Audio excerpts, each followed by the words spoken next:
Assalamualaikum warahmatullahi wabarakatuh. Sahabat panggilan Islami Channel di mana saja berada, berjumpa kembali dan mudah-mudahan senantiasa kita selalu dalam lindungan Allah Subhanahu wa taala. Amin ya rabbal alamin. Sahabat dan saudara-saudara, pada saat yang berbahagia ini kita akan membahas tentang nasib atau polemik nasab. Ini yang berkisah tentang nasihat-nasihat ya.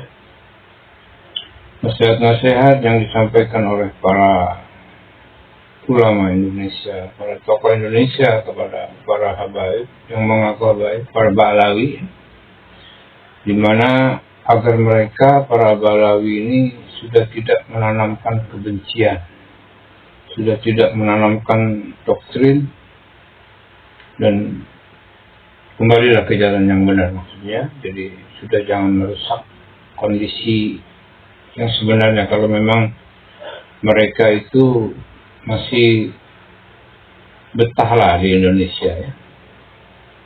Jadi jangan mereka tinggal di Indonesia dengan tujuan ingin menguasai Indonesia. Jadi ayolah tinggal di Indonesia tapi berusaha bersama-sama, jangan mengharapkan sesuatu dari rakyat Indonesia ya.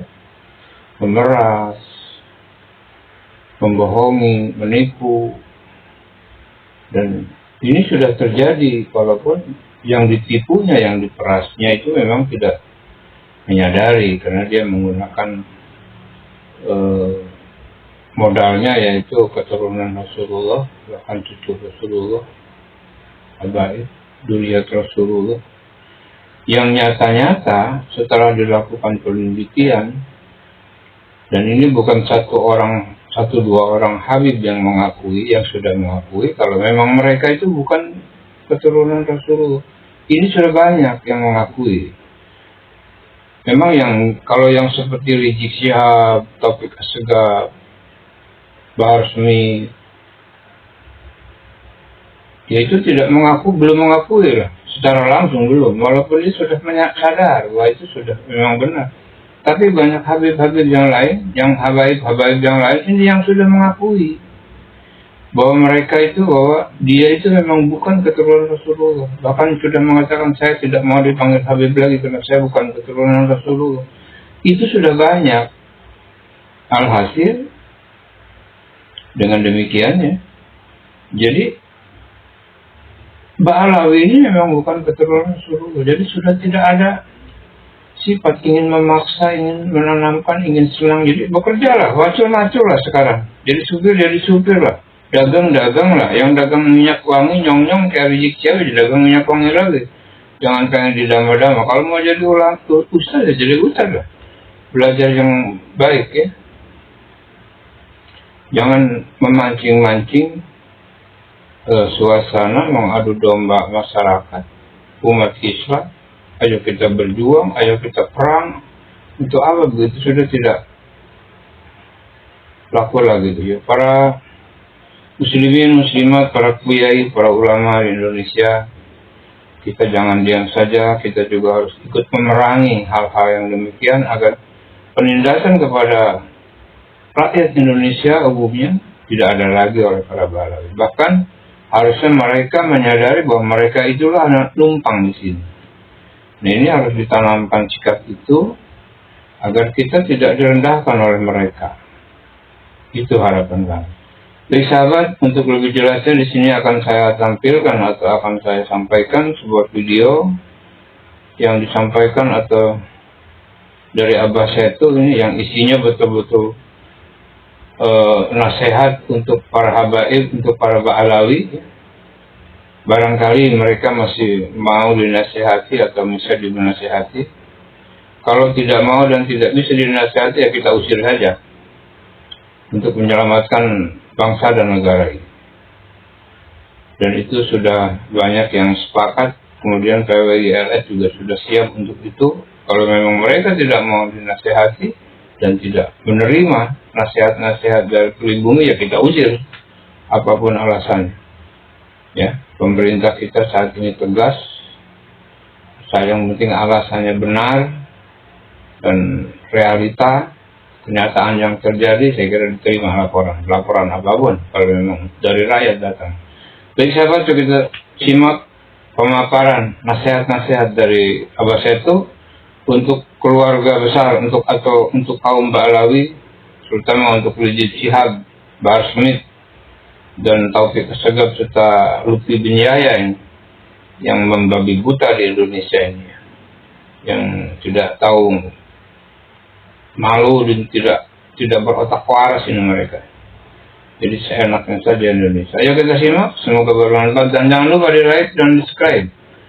Bagi yang sudah subscribe, saya ucapkan banyak terima kasih, mudah-mudahan mendapat kemudahan dari Allah, mudah-mudahan diberi rezeki yang banyak dan barokah oleh Allah, dan diberi umur panjang yang bermanfaat. Baik, yuk kita simak saja pemaparan dari Abah Seto. Selamat menyimak, semoga bermanfaat. Ingin mengajak kepada Pak Rizik Syihab dan seluruh orang-orang yang masih mendukungnya, wabil khusus kepada Pak Rizik Syihab dan klannya Ba'alwi, sadarlah ya. Anda bukan duriat Nabi, Anda bukan ulama, Anda bukan pejabat negeri ini. Tidak pantas marah-marah, maki-maki, mengajak rakyat Nusantara adalah untuk diadu, atau mengajak rakyat Nusantara untuk membantah, untuk melawan kepada pemerintahan yang sah. Ya, ketahuilah, ya, sesungguhnya rakyat ini, bangsa Indonesia dipenuhi oleh orang-orang yang luar biasa, ulama yang luar biasa, dengan memiliki ilmu yang luar biasa, dan memiliki orang-orang yang memiliki kesadaran dan kecintaan kepada bangsa ini. Berhentilah sok ikut campur untuk negeri ini, mengatur negeri ini di dalam urusan apapun, termasuk urusan agama. Karena sejarah membuktikan selama sekian puluh tahun, bahkan dari dakwah-dakwah klan Anda, sesungguhnya lebih banyak menyimpangkan agama daripada adalah untuk mengajarkan manusia beragama. Bahkan dari ceramah-ceramah klan Anda, isinya hanyalah penuh kebencian, kemarahan, mengadu domba rakyat Indonesia untuk melawan pada pemerintahnya. Anda hanya merusak persatuan dan kesatuan negeri ini. Negeri ini punya orang-orang yang hebat, orang-orang yang berilmu, yang darahnya mencintai negeri ini. Kita mengerti tentang bangsa ini, karena kami adalah orang yang budaya timur adalah lebih beradab, lebih mulia daripada bangsa Arab sekalipun. Oleh karena itulah, jangan ajarkan kami kemarahan, jangan ajarkan kami kebencian. Karena negeri ini dibangun dengan cinta. Anda harus paham tentang itu. Jangan bawa-bawa rakyat Indonesia negeri ini untuk mengikuti dari rencana busuk Anda. Negeri ini tidak cocok dengan khilafah yang Anda tawarkan. Pahamilah, wahai sahabatku Pak Rizik Syihab, ya, jangan coba-coba, karena rakyat sekarang sudah sadar khilafah adalah bukan fondasi yang benar di dalam Islam. Maka inilah yang tidak boleh rakyat kita yang penuh dengan cinta, yang penuh dengan budaya, yang sudah memiliki budaya luhur jauh sebelum bangsa Anda datang ke sini. Maka kalian tidak cocok hidup di negara ini. Bukan kami ingin mengusir kalian, tetapi tolonglah mengerti, ya. Berhentilah teriak-teriak karena Anda bukan siapa-siapa. Pengangkatan imam besar itu hanyalah oleh pengikut Anda, dan sekarang sudah habis masanya. Malulah, karena malu itu al-haya'u minal iman. Malu itu bagian daripada iman. Jangan tambah rusak negeri ini dengan kerendahan yang akan dipandang rendah kalau kalian masih mengaku Islam. Dan juga jangan pernah coba-coba merusak negara ini yang mencintai Allah dan Rasulnya dengan benar. mencintai duriat-duriat Rasul yang benar. Karena semuanya adalah mengajarkan ilmu, mengajarkan akhlak, mengajarkan adab, maka bukan budaya barbar, bukan budaya adalah perseteruan, bukan budaya caci maki. Maka inilah, wahai Pak Rizik, sadarlah. Maka marilah kalau masih bisa kita dilakukan kerjasama, adalah kembalilah kalau memang Anda betah di sini. Dan juga wahai kepada klan Baalwi, jangan agung-agungkan Tarim yang kalian agungkan itu. Karena sesungguhnya Tarim tidak memiliki kemuliaan apa-apa. Pahami oleh kalian, saya malah nggak yakin kalian itu sering main ke Tarim. Karena dari orang-orang yang kita utus ke Tarim, maka justru adalah sebuah negara yang sangat terbelakang. Sebuah kampung yang jauh, hanyalah isinya kemusyrikan dan khurafat yang ada. Wahai Pak Rizik, sadarlah, kebohongan klan kalian sudah terbongkar. Rencana busuk sudah terbongkar. Diketahui oleh kami semua, rakyat Indonesia sekarang sudah mulai sadar. Karena dari awal perjuangan pun, klan kalian yang mengaku sebagai Habib itu sungguh tidak punya jasa untuk negeri ini. Maka orang yang pertama adalah Usman bin Yahya. Pak Usman bin Yahya ya adalah merupakan antek Belanda yang utama, bekerja sama dengan Snok Horgronyu dari awal.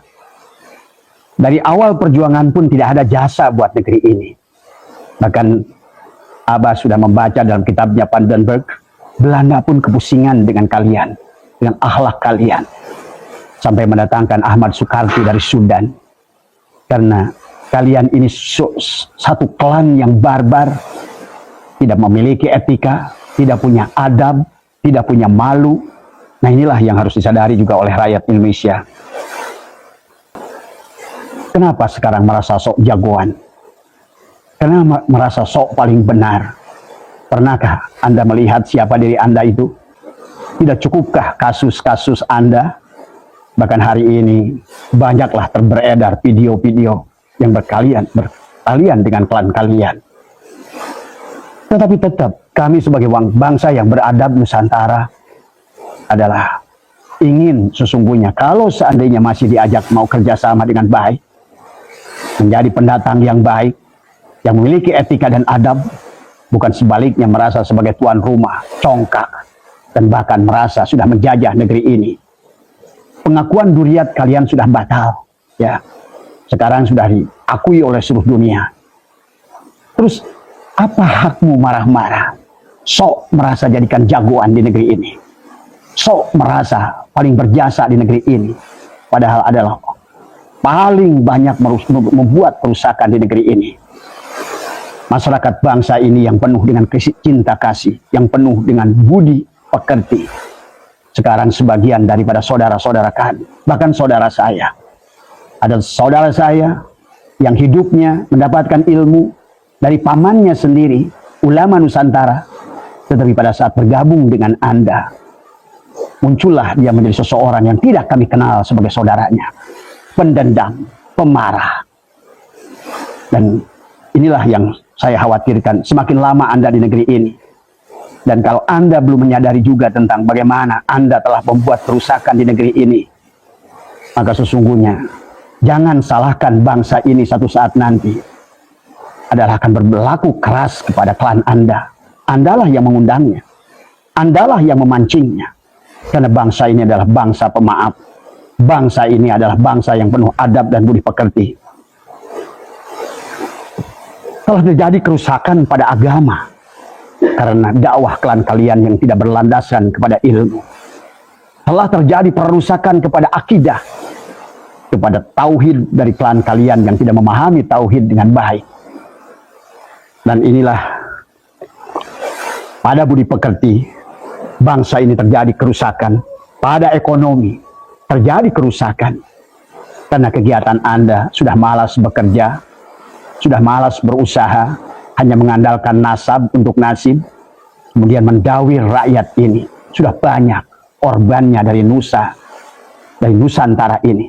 Ini bukan lagi gibah, ini bukan lagi fitnah, tapi ini adalah kenyataan dan fakta yang ada. Demikian pula pada sejarah, selain merusak ekonomi, Karena saya pernah bicara dengan seorang jenderal yang dari mulai saat berdirinya FPI dengan segera gerakan radikalnya membuat adalah keonaran-keonaran di mana-mana. Berapa negara harus mengeluarkan biaya hanya untuk mengurus Anda. Dan pada jenderal-jenderal yang masih ada di sebalik mereka karena memanfaatkan keberadaan mereka, berhentilah hari ini. Karena Anda tidak bisa lagi menggunakan kelompok ini. Kelompok ini sudah kelihatan belangnya. Kelompok ini sudah kelihatan palsunya. Kelompok ini sudah kelihatan tidak tahu malunya. Maka oleh karena itu, ditambah lagi kerusakan sejarah dengan mengklaim sejarah seolah-olah berdirinya Nahdlatul Ulama adalah hasil jasanya. Padahal jelas Lutfi bin Yahya telah memalsukan sejarah seolah-olah kakeknya Habib Hashim bin Yahya adalah menjadikan inisiator berdirinya Nahdlatul Ulama. Tapi faktanya 2 tahun kemudian bekerja sama dengan Belanda Anda membuat Robitoh Alawiyah. Yang kemudian Robitoh Alawiyah ini adalah menjadikan seolah-olah adalah akobah yang bisa mensahkan seseorang itu duriat Nabi atau bukan duriat Nabi. Tapi kita sekarang sudah jadi rahasia umum. Ternyata Robitoh Alawiyah hanyalah bisnis nasab, adalah menjual belikan nasab. Karena tidak sedikit sekarang yang sudah bergabung dengan PWI. Tahulah kami, ada nilai harga. Ada sebagian orang memang yang banyak menjadi habib-habib palsu di tanah ini. Karena ingin seperti Anda bisa diagungkan dan bisa menerapkan feodalisme di dalam Islam. Maka tidak sedikit sekarang kiai-kiai pondok pesantren yang berkiblat kepada Anda sama feodalnya dengan Anda. Karena ulama-ulama Nusantara tidak demikian. Tidak ada di dalam dirinya karena dia ngerti ilmu Allah.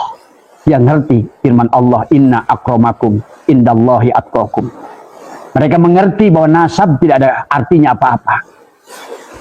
Sebagaimana Kan'an dan istrinya tidak celaka padahal dia adalah istrinya seorang rasul, anaknya seorang rasul. Maka jangan lagi membawa nasab untuk menjual, untuk menjadi nasibmu. Jangan lagi membawa nasab di negeri ini. Dan saya terima kasih kepada Menteri Agama. Sekarang Menteri Agama sudah menyampaikan, karena inilah Menteri Agama yang memiliki ilmu, maka dia tidak akan sama dengan ulama-ulama Nusantara yang membelok, yang tidak punya rasa nasionalisme. Menteri Agama berkata, saya lebih baik kehilangan satu klan daripada kehilangan ulama Nusantara. Ini adalah pernyataan yang baik. Dan Menteri Agama juga sudah menyampaikan, tidak ada lagi dari bangsa kalian, klan kalian, mengaku-mengaku sebagai duriat Nabi. Bagaimana mengaku-mengaku sebagai duriat Nabi? Dalam tubuh ini mengalir darah Rasulullah. Tapi pada saat diperiksa, pada saat mau dites DNA, kabur. Tidak mau memberikan darahnya. Kalau orang yang asli, duriat yang asli, dia akan ragu. Tapi kalian malah dengan berbagai dalil Rizik Syihab, dulu Anda yang menghancurkan tes DNA. Kemudian menantumu itu, si Hanif, adalah dia kemudian seolah-olah mengharamkan tes DNA. Nah inilah, tes DNA memang betul di dalam muktamar NU sekalipun tidak untuk mengangkat seorang nasabnya. Tapi dengan tes DNA bisa membatalkan nasab kepada orang-orang yang tidak jujur dengan nasabnya. Wahai Rizik Syihab, sadarlah, Anda sudah habis. Anda sudah tidak punya pengaruh. Rakyat Indonesia sudah tidak bisa lagi dibohongi oleh Anda. Pada saat pulang dari kabur Anda yang pertama, setelah memfitnah negara dan memfitnah presiden, ya, setelah Anda kabur gara-gara seorang perempuan, ya, dan saya punya videonya, saya punya video percakapan Anda dengan Firja Hussein. Bagaimana Anda merengek-rengek kepada Firja Hussein? Tolonglah Firja, tolonglah Firja. Sekarang beraninya pufu papa. Yang faktanya tidak benar. Kaulah yang membuat itu semua dengan antek-antekmu.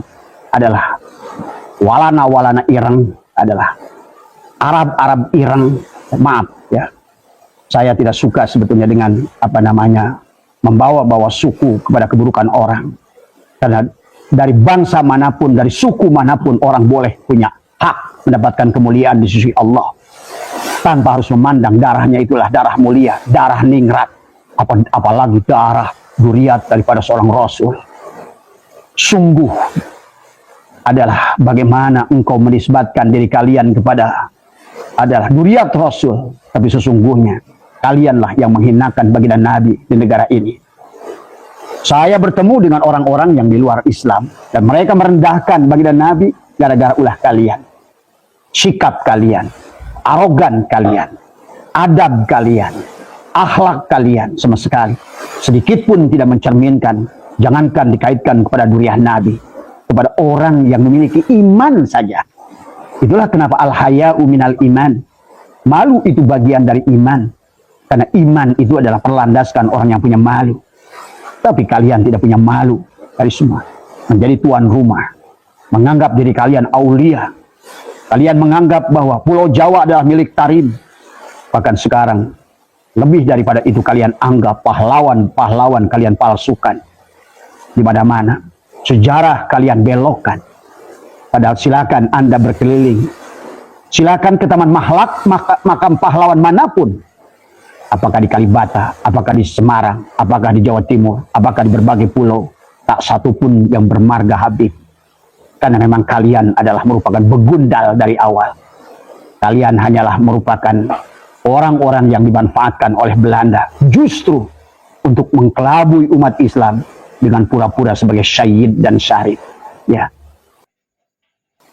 Sungguhnya Sunan Kordronyo datang ke Indonesia adalah ingin membunuh para syahid dan syarif yang sudah hijrah dari Hijaz karena tadi pengaruhnya orang-orang Hijaz, pengaruhnya daripada orang-orang yang bernafsu ingin mendirikan kerajaan Arab Saudi dengan menghancurkan zuriat Rasulullah.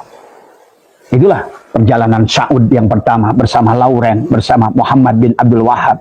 Ya. Nah inilah yang kalian hai orang Islam sadarilah tadi semua. Pahamilah. Pada saat kabur yang pertama, engkau masih disambut banyak orang. Engkau bangga. Jutaan manusia dari bandara sampai ini mengikuti Anda. Demikian pula pada saat 212 yang pertama. Bagaimana manusia? Padahal kita tahu siapa mereka. Mereka adalah hanya HTI. Kelompok-kelompok adalah radikal yang ada di Indonesia. Kelompok-kelompok teroris yang ada di Indonesia. Kelompok-kelompok garis keras yang ada di Indonesia. Yang dia tidak mengerti teriaknya itu adalah bukanlah sebuah kebenaran. Tetapi sebaliknya adalah hanyalah justru untuk merusak kedamaian. Karena sesungguhnya kalau kalian ngerti, kalau kalian belajar lebih jauh, sesungguhnya ada kelompok yang kalian tidak paham. Barangkali menggunakan kalian tanpa kalian sadari. Itulah kenapa 212 itu lihat baca dalam Al-Quran. Surat Al-Baqarah ayat 12. Sesungguhnya apa yang kalian lakukan itu adalah perbuatan sia-sia. Yang sesungguhnya adalah merusak dirimu sendiri. Inilah yang terjadi sahabat. Rizik Syihab merasa sok pahlawan. Merasa sok ngatur presiden. Ingin menghukum Jokowi yang sudah luar biasa. Dicintai rakyat ini. Betul tidak semua presiden adalah semuanya akan menyukai. Tidak mungkin. Karena hati manusia itu akan berbeda. Tapi sadarilah masyarakat, mayoritas masyarakat Indonesia adalah mencintai Pak Jokowi, apalagi Irian. Seluruh luar Pulau Jawa ini adalah betul-betul orang ini memiliki kesabaran yang tinggi. Walaupun tidak pernah mengaku sebagai duriat Rasul, walaupun beliau tidak pernah mengaku adalah duriat ulama, tapi kesabarannya, ketabahannya, dan dia tidak mau membalas setiap keburukan yang datang padanya. Ini menunjukkan ini bukan manusia sembarangan, Rizik Syihab. Demikian pula perlakuanmu pada Gus Dur dulu. Lihatlah siapa yang mulia sekarang. Gus Dur pernah berkata, engkau akan menjadi gelandangan politik, Rizik Syihab. Dan inilah kenyataan hari ini. Malulah dengan 212 kemarin. Presiden tidak mau hadir pada kumpulan begundalmu itu. Orang-orang tahukah? Saya tahu dari seorang jenderal. Sesungguhnya di antara kerumunan itu ada 3.000 polisi yang menyamar sebagai kalian. Ingin melihat tindak tanduk kalian semua. Jadi kalau jumlahnya hanya berapa ribu, separohnya itu udah polisi. Karena biasanya kalian berbuat sesuatu itu di penghujungnya membuat kerusakan. Ya. Dan hari ini, PW ini LS, perjuangan Wali Songo Indonesia dan Laskar Sabilillah. Sebagaimana adalah dulu Salahuddin Al-Ayyubi. Sekarang Salahuddin Al-Ayyubi lahir pula di Indonesia. Orang seperti Kiai Imaduddin, Gus Abbas.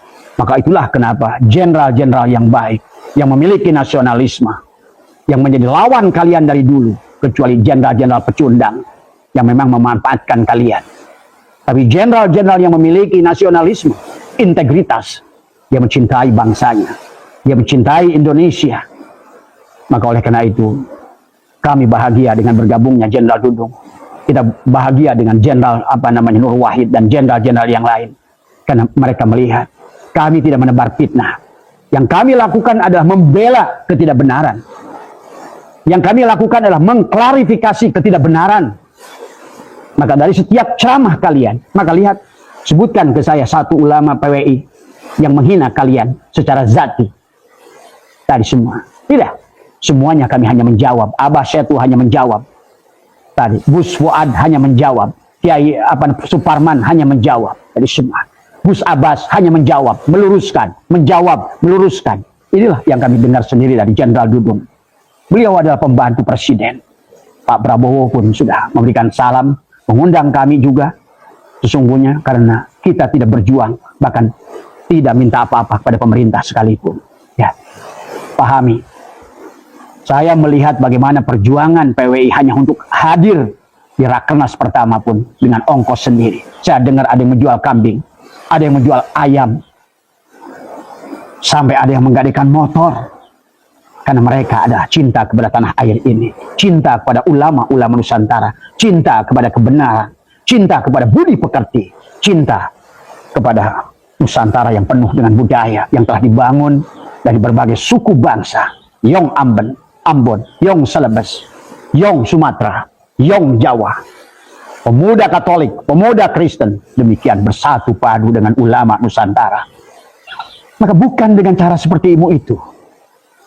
Pandangan agamamu itulah yang membuat lihat hari ini Suriah hancur, Libya hancur, Irak hancur. Mau mengikuti gaya apa? Ya, karena agama yang dibawa oleh baginda Nabi adalah rahmatan lil alamin, rahmatan fil alamin. Bukan agama adalah barbar yang saling membenci. Bagaimana Muhammad, baginda Nabi Muhammad menyuapi orang Yahudi buta 12 tahun. Walaupun dimaki oleh Yahudi, bayangkan yang memakinya adalah Yahudi. Tetap beliau balas dengan cinta. Ujungnya apa? Mereka, orang Yahudi itulah berbondong-bondong kembali pada Islam. Baginda Nabi Muhammad bagaimana berhubungan dengan Nasron? Tidak seperti kalian. Baru saja adalah imam besar Masjid Istiqlal bersalaman, mencium paus. Nggak ada urusannya. Itulah akhlak adab. Sebagaimana baginda Nabi bertemu dengan orang Romawi. Dari semua. Karena sesungguhnya urusan agama itu lakum dinukum waliyadin. Jangan sampai kita malu. Orang-orang yang mencintai paus, yang mencintai mereka. Ya, tapi lihat komen Rizik Syihab kepada Nazaruddin Umar. Maka wahai Menteri Agama, nggak usah takut. Kami ada di belakangmu. Kami adalah orang-orang Nusantara. Walaupun kami tidak pernah berjuang untuk kemerdekaan negeri ini, tapi ayah kami, kakek kami, darahnya mengalir adalah untuk kemerdekaan tanah, bangsa dan tanah air ini. Inilah yang harus dipahami oleh kita. Wahai Rizik Syihab, 212 kemarin menggambarkan hancurnya engkau, habisnya engkau, hilangnya kekuasaanmu. Maka malulah sedikit, sadarlah sedikit. Ya, lebih baik kalau mau adalah melakukan kebaikan kepada kita semua. Ajaklah saudara-saudaramu itu, keluarga-keluargamu itu, klan-klanmu itu. Jangan lagi sok tahu urusan agama, karena bangsa ini lebih ngerti urusan agama. Kalian nggak ngerti sejarah bagaimana para sahabat-sahabat yang mulia. Utsman bin Affan pernah di Tasik, Ali bin Abi Thalib pernah ada di Medan. Semua sahabat itu datang ke sini. Dan ngertikah kamu sesungguhnya ada seorang sahabat asli Jawa Barat, Rakai Santang. Ada sahabat Ali bin Abi Thalib dan juga ada sahabat Rasulullah. Kamu tidak mengerti bagaimana orang-orang Nusantara ini sudah berhubungan dengan baginda Nabi Muhammad Sallallahu Alaihi Wasallam. Ya, karena di negeri inilah, di negeri atas angin inilah, agama yang dibawa oleh baginda Nabi terjaga dengan baik. Sampai datangnya begundal-begundal kayak kalian yang merasa sok benar, sok berjasa, sok tahu, merasa tinggi darajatnya, telek. Nggak ada. Sesungguhnya jangan coba-coba. Saya berani berantem dengan Rizik Syihab, ditonton oleh pengikut kalian sekalipun. maaf di darah saya. Ya, sedikit pun kecil di mata saya. Jangankan 1, 1000 pun saya hadapi. Wahai bangsa dan rakyat Indonesia, jangan lagi mau dibodohi oleh orang-orang yang semacam begini. Cintai negara ini. Pelajari sejarah, pelajari kitab-kitab dengan benar, dan jangan mau kita diadu domba. Dan juga saya ucapkan terima kasih kepada Pak Prabowo. Saya pemilih Bapak. Rizik Syihab nggak pilih Bapak, pilih Anies Baswedan. Dia sok sekarang seolah-olah memilih Bapak. Tidak. Orang kayak gini akan hanya memilih klannya sendiri, sukunya sendiri. Dan juga kepada Baswedan yang lain yang ada di Indonesia. Ya, Al-Irsyad semua. Marilah bersatu dengan tanah air Nusantara ini. Kita kita pun semua kalau dianalisa, seluruh orang Indonesia ini adalah datang dari berbagai suku bangsa di dunia. Maka jangan aneh kalau seseorang dites DNA, maka kelihatan ada Inggris, ada India, ada Afrika, ada apa. Karena memang kita ini dari awal pun adalah dari bangsa yang berbeda-beda Nusantara ini. Tapi oleh Allah dikumpulkan orang-orang yang memiliki kaliber, yang memiliki kualitas keimanan, yang memiliki kualitas kebangsaan, yang memiliki identitas sebagai umat baginda Nabi Muhammad SAW dikumpulkan seolah-olah di Nusantara ini. Maka lihat, silakan Anda pelajari sejarah. Tak satu pun bangsa sehebat Nusantara, walaupun dibandingkan dengan Soviet, dibandingkan dengan Amerika, dibandingkan dengan Arab Saudi. Karena bangsa ini adalah bangsa keturunan raja-raja. Wahai rakyat Indonesia yang masih mengikuti